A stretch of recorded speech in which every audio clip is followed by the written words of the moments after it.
Hi again, everybody. Bill Phillips here. Got the glasses on. I was looking at some stuff. They're sliding down. My mom says I can get them tightened up. So I'm going to have to do that. Get the new glasses going, but I'm going to have to get them tightened up, I think. So we'll be checking in over at the eyeglass place. Anyways, it is the 9-Minute Phill-Up. It usually goes overtime, as you know, and it is sponsored by Valley Converting. Want to thank everybody at Valley Converting. Of course, you know where it is. It's in T-Town. It's in the gem city of Toronto, Ohio, and they will take care of all of your recycling needs. They'll give that old book a new life. Those papers, those tax documents, doctor's bills, whatever you want to keep private, not share with the rest of the world, old magazines, old Sports Illustrated, old newspapers, whatever you need to get rid of. You clean out the garage, clean out the attic. You can throw that all in there, and they will take it, turn it into pulp, make it into something new, give it a new life. It's Valley Converting, and they bring you the 9-Minute Phill-Up. Every piece of paper has a story. What if that story didn't end when you were done with it? At Valley Converting, we turn your old paper products into recycled paperboard, continuing the story. Locally owned and operated in Toronto, Ohio, bringing your paper to Valley Converting isn't just about recycling. It's about supporting a cleaner, greener future for all of us. We are here 5 days a week to help you make some green by going green. And remember, recycle for your future.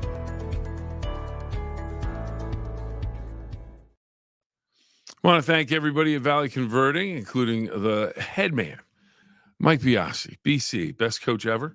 I got that nickname as a soccer coach, and it sticks to this day. He's absolutely fantastic.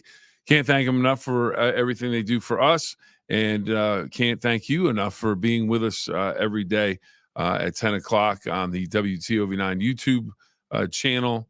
And, of course, you can see, this on X and other places as well. So, anyways, Frappe Day, coffee drink. Usually by this time of the morning, starting to think about something that to drink or eat. Since been up since 3:30. I don't know if you have. I have. So but Frappe Day, National Frappe Day. They just say a versatile drink. Coffee or espresso, whipped cream on top, variety of flavors. Do you like an espresso?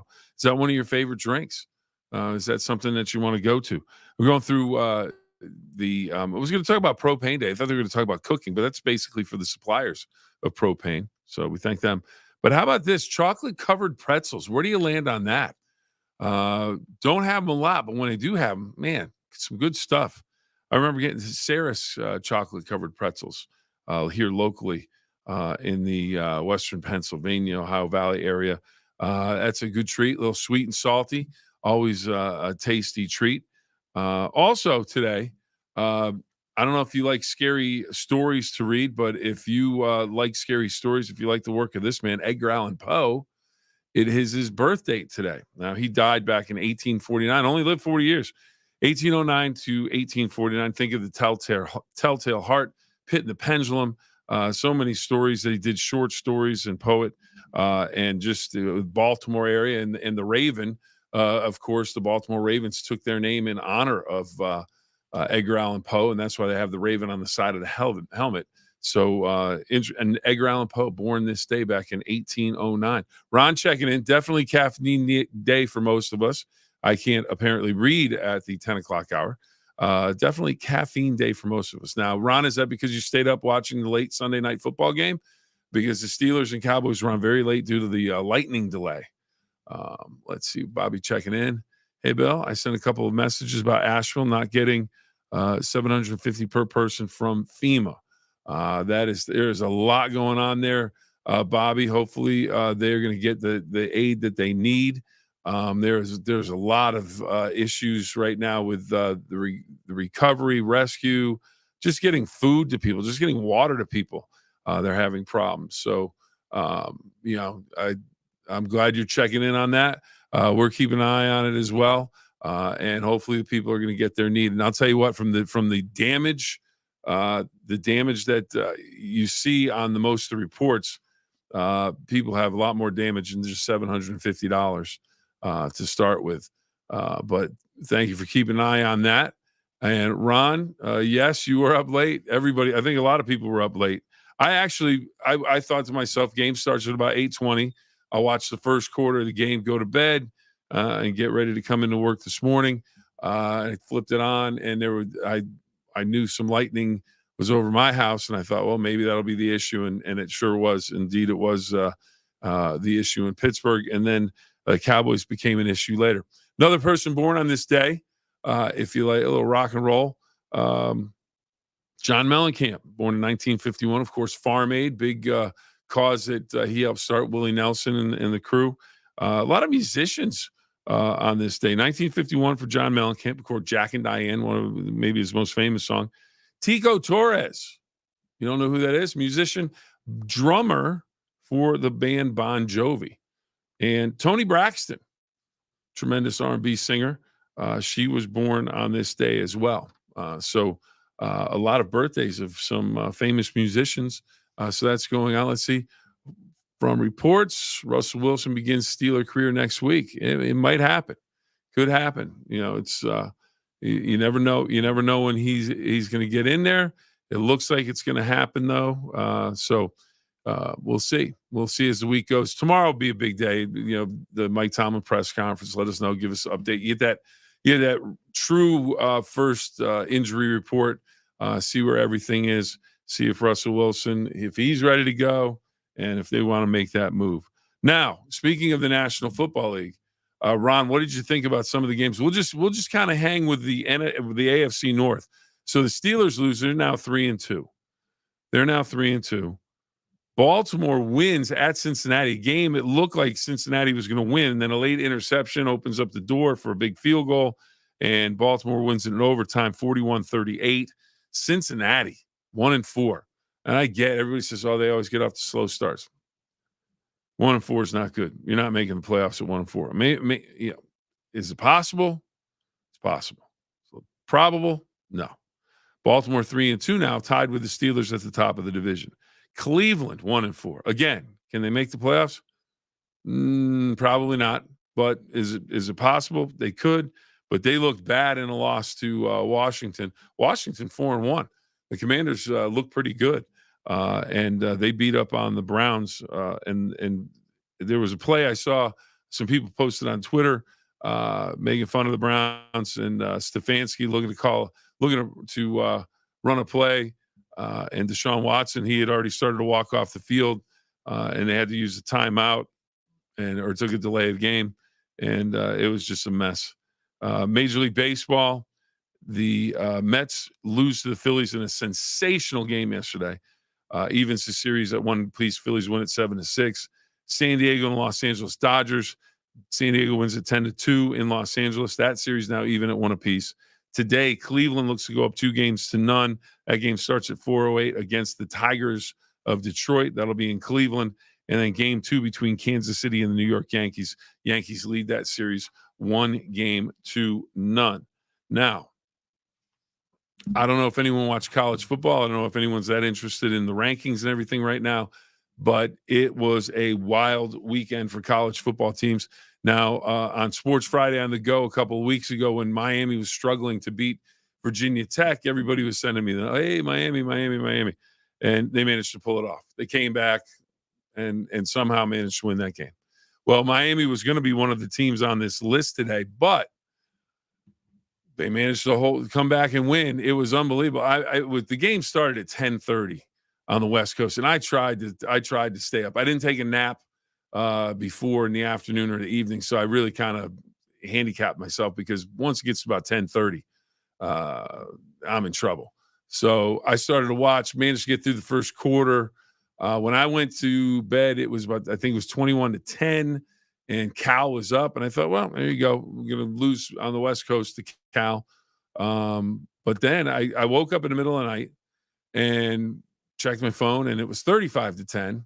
And late in the game, I said, well, they're definitely going to lose. And then I woke up the next morning, looked, and they'd won 39-38. Unbelievable. So Miami not on this list. Bobby, the Buckeyes not on this list either. They are up to number 2 as you take a look there. But who lost this weekend? Unbelievable. But it's one of those trap games. It's one of those, everyone says it's a trap game, and you can define it however you want, but a trap game, one of those games where maybe you're looking forward to another team that you have to play, or maybe you're looking past the team because you just came off of a big win. You don't take them as seriously as you should. They're better than you think. You turn the ball over. things go haywire, and all of a sudden you're stuck in a trap and you don't know how to get out because you just lost. Alabama loses to Vanderbilt, 40-35. But they weren't alone. They weren't alone. Unranked Arkansas beats number 4 Tennessee, 19-14. Missouri falls to Texas A&M. Now it's 2 SEC teams, but Texas A&M, I mean, they put it on them, 41-10. Missouri was the 9th-ranked team in the country. Washington, matchup of last year's national championship game, they beat Michigan. Michigan number 10, 27-10. Minnesota knocks off USC. Row the boat with PJ Fleck, the head coach at Minnesota. USC 11th. They lose it 24-17. And then SMU goes on the road and beats Louisville. Louisville was ranked 22nd. SMU unranked. They'll be ranked now. SMU 34-27 on the road. And Louisville, that's a team I don't know. Maybe Miami's going to have a problem with. Let's see. So you got the Buckeyes number 2. Bobby mentioned that. We got Buckeyes number 2. Ron checking in with dark horse Pitt Panthers 5-0. Bill Hillgrove is so exciting to listen to. Absolutely. The game, the backyard brawl, heard the end of that one. Phenomenal calls by Mr. Hillgrove. And he's just a really good person too. So Pitt Panthers 5-0. They should be ranked. Should they be ranked?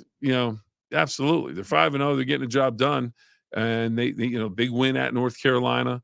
They beat West Virginia. West Virginia went and whacked Oklahoma State unless something turned around at the end of the game. But West Virginia won that game handily going away. So that's a quality win for Pitt. Pitt's right there. I think the Panthers, I think you're right, Ron. I think they could be that dark horse that sneaks up.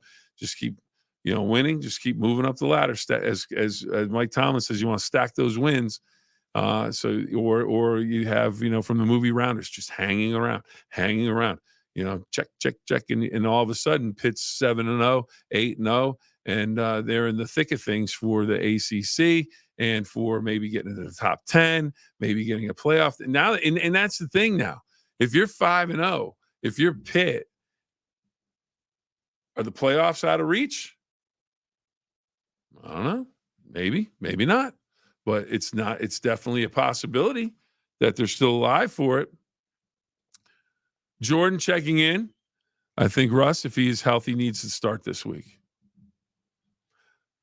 All right, and Jordan, you got to give Jordan, props because she's keeping it real, even though her roll tide Alabama lost. She's very upset about that, but her Steelers lost this weekend.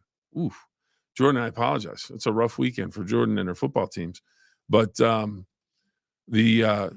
think she's right. Why not? Offense, 17 points at home.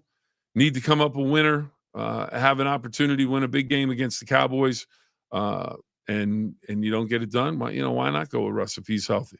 Got to find out what you have. But so it'll be interesting to see what happens there. But so it's a crazy football weekend in terms of upsets in college football, National Football League, a few games that were a surprise. But the National Football League, any Sunday, anybody can beat anybody. Major League Baseball, I'll tell you what, if you had a chance to watch that, the Mets and Phillies game, that was a great ball game. That was a fantastic game. San Diego saw an interesting situation. Profar, the left fielder for San Diego, people started throwing a baseball onto the field in I think the 6th or 7th inning, or maybe the 8th inning, and he went right to the ref or to the umpire and was just like, I'm not dealing with this. Get it fixed, take care of it. And it was a long delay in the game, and San Diego got a win. And he goes, I hope our fans in San Diego don't do that. And there's no room for that. I mean, just go cheer, boo, whatever you want to do, yell, scream, support. Don't throw stuff on the field. It's just not safe. Doesn't make any sense.